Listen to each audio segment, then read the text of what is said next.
I don't know what has or has not been planted. I can't pay attention to that. My family is connected to the earth. I think my mother might have grown from the earth. I know my father eats dirt when no one's looking. They are farmers. I don't know where I came from. I assume that I fell out of a sunflower. I can't have been born like my brothers and sisters. I am smack dab in the middle. There are so many above me and so many below me, and all of them care about the same crap. All of them dress the same way and like to watch football on Saturdays, the Cornhuskers. I can't breathe when they watch football. I can't eat the food that they eat. I can't hear their voices stumble and bumble.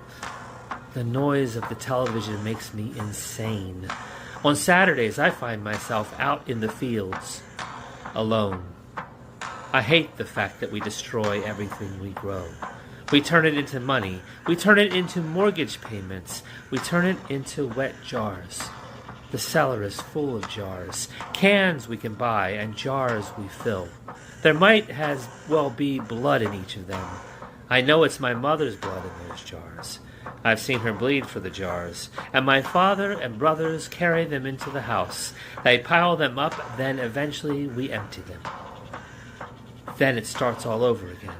It's life. On Sundays we go to church, and the fat pastor tells us that we should love each other. We shake hands. We welcome each other into Jesus. We do his dirty work. He's too fucking lazy. Where are you, Jesus? Show your face.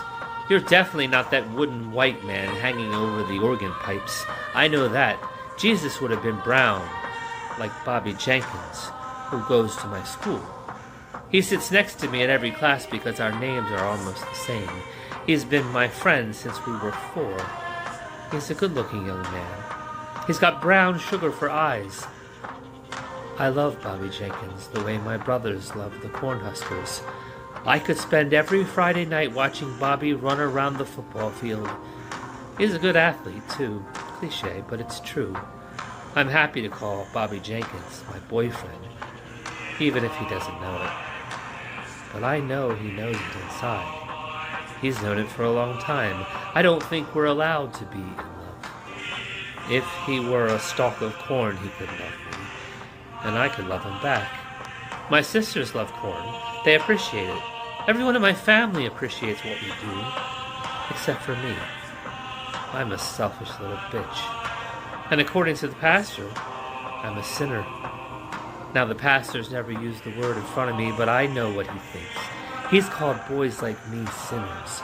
Boys who like boys. The funny thing is, I don't think anyone really hates me. I think they mean it when they shake hands and say, "Good morning." It's about the rows. When you plow the fields, you've got to stay straight. You've got to stay in the rows. You've got to do it in a way that makes sense.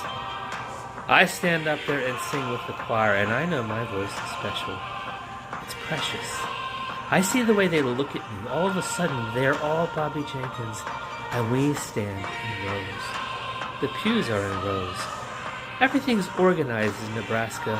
The way the football players line up on the field, the assembly line my mother creates when she's filling those jars with everything that we're going to consume all winter long. And my father has the big chair. That'll be his chair until he dies.